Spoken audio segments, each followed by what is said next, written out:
चलिए आज एक कहानी सुनते हैं। ये कहानी है रणथंभौर के जंगलों की और वहां की सबसे मशहूर, सबसे बुद्धिमान रानी की।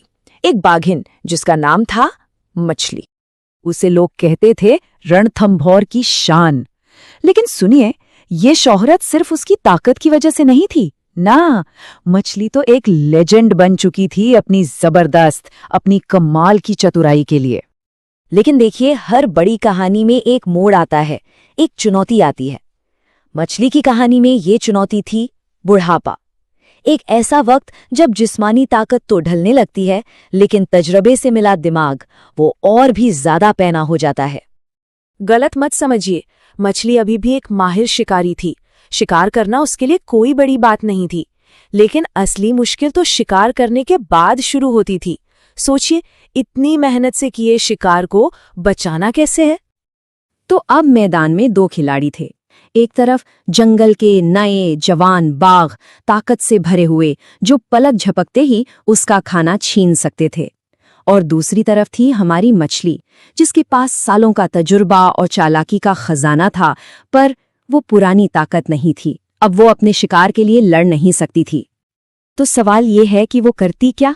यहीं से तो ये कहानी दिलचस्प होती है। मछली ने अपनी ताकत की कमी को पूरा करने के लिए दिमाग का इस्तेमाल किया। एक ऐसा शानदार प्लान बनाया जो वाकई में हैरान कर देने वाला था। इसे हम कह सकते हैं स्ट्रेटेजिक सर्वाइवल। मतलब ये सिर्फ कोई जानवर वाला इंस्टिंक्ट नहीं था। नहीं, ये एक सोची समझी चाल थी। एक ऐसा प्लान जिसमें आने वाले खतरों का पहले से अंदाजा लगाया गया और रिस्क को कम से कम किया गया, सिर्फ अपने खाने को बचाने के लिए। और इस पूरी रणनीति की शुरुआत हुई एक सांभर हिरण के शिकार से। लेकिन जैसा मैंने कहा, शिकार करना तो बस पहला कदम था।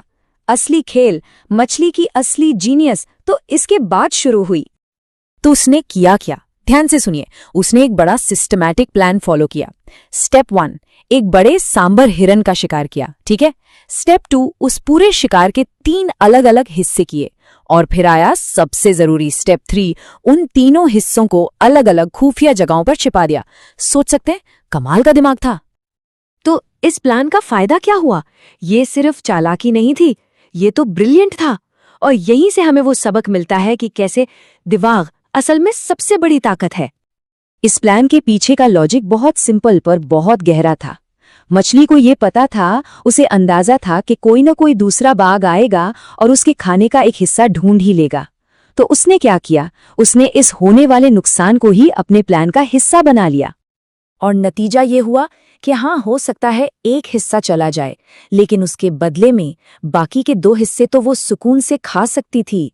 उसने अपने दुश्मनों को अपनी ताकत से नहीं, बल्कि अपने दिमाग से हराया। जो लोग उसे जानते थे वो भी हैरान थे। जैसा कि कहा गया है, आप कल्पना नहीं कर सकते कि वो बाघिन कितनी चालाक थी। ये लाइनें दिखाती हैं कि लोग उसकी समझदारी और दूर की सोच का कितना सम्मान करते थे। तो मछली की इस कहानी से हम क्या सीख सकते हैं? कुछ बहुत जरूरी बातें। पहली, कि जिंदा रहने के लिए सिर्फ शारीरिक ताकत ही सब कुछ नहीं होती। दूसरी, तजुर्बा आपको वो चालाकी दे सकता है जो किसी के पास नहीं। तीसरी बात, एक अच्छा प्लान आपकी शारीरिक कमियों पर भी भारी पड़ सकता है। और आखिर में, दूर तक सोचने की काबिलियत जंगल में सबसे बड़ा हथियार है। और ये सब हमें एक आखिरी और बहुत गहरे सवाल पर लाकर खड़ा कर देता है। जो मछली ने किया, क्या वो सिर्फ एक जानवर की सहज वृत्ति थी, मतलब इंस्टिंक्ट, या फिर ये एक सोची समझी सच्ची रणनीति का सबूत था? मछली का ये कारनामा असल में क्या दिखाता है, ये सोचने वाली बात है।